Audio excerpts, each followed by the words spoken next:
Hello everybody and welcome to the 8th video in our series of videos on ancient Rome. Today we are going to be looking at what the Romans did with their spare time, particularly during the era of the Roman Empire, which again it ruled from 27 BCE to 476 BCE with the ascension of Augustus to the role of emperor in 27 BCE.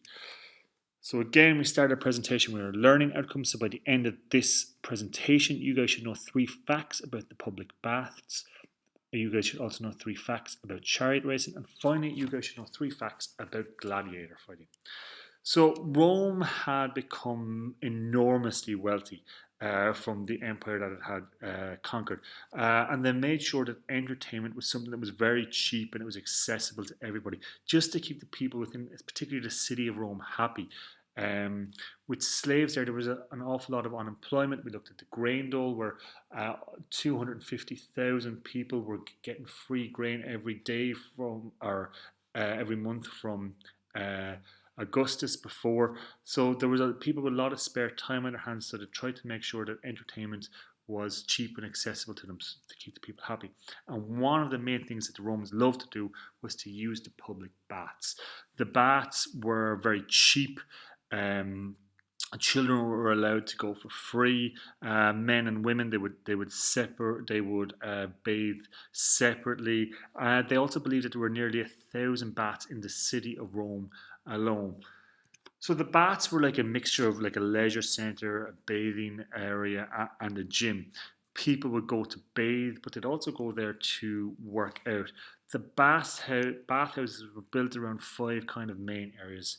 There was the frigidarium, there was the tepidarium, there was the caldarium, there was the exercise yard, and there was also massage rooms. So the frigidarium was kind of like a cool pool that you would go into, just a regular heated pool. Then you would go into the trepidarium, which is a little bit like kind of a sauna today. There was no pool, it was just warm air in there.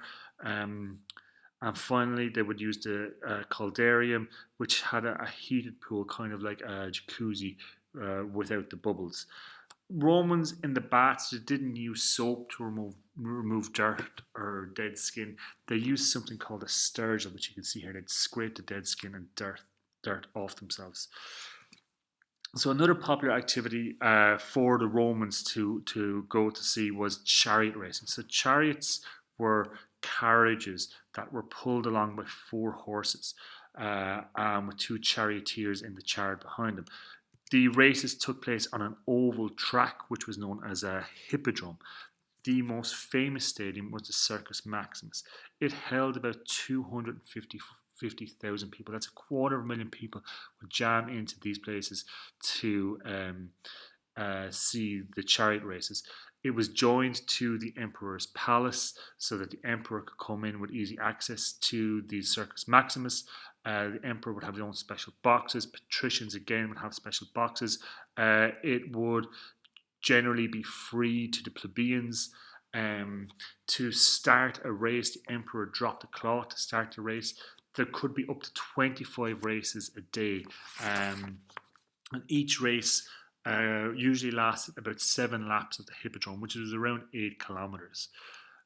Just like in any sport, even sports that we have today, there were teams that people really supported fanatically, and in ancient Rome, they were divided up into 4 different teams, and they were known by the colours. So there was the blues, the greens, the whites, and the reds. My personal favourite. The fans even brawled before and after events like soccer hooligans today.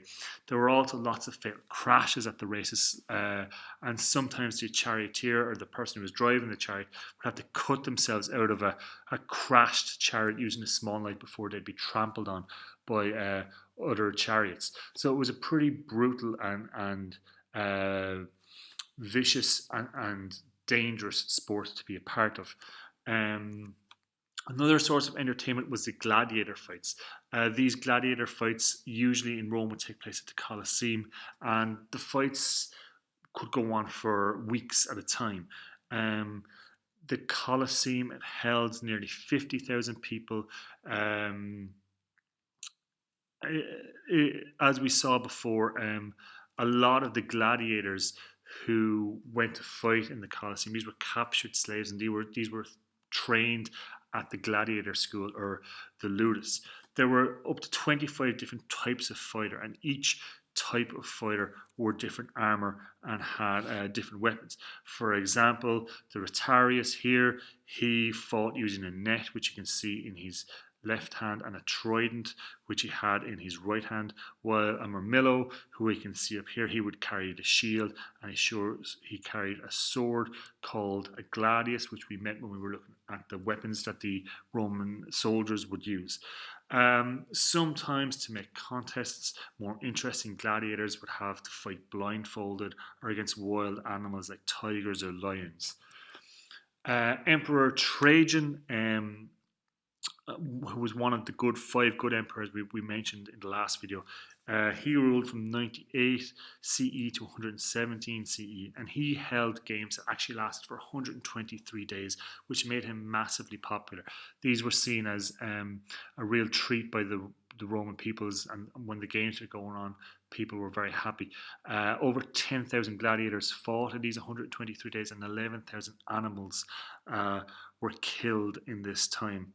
At the end of a fight, a gladiator would stand over his defeated opponent, and he asked people if he should kill him or spare him, and then he looked to the emperor. So a thumbs up meant that you live, a thumbs down,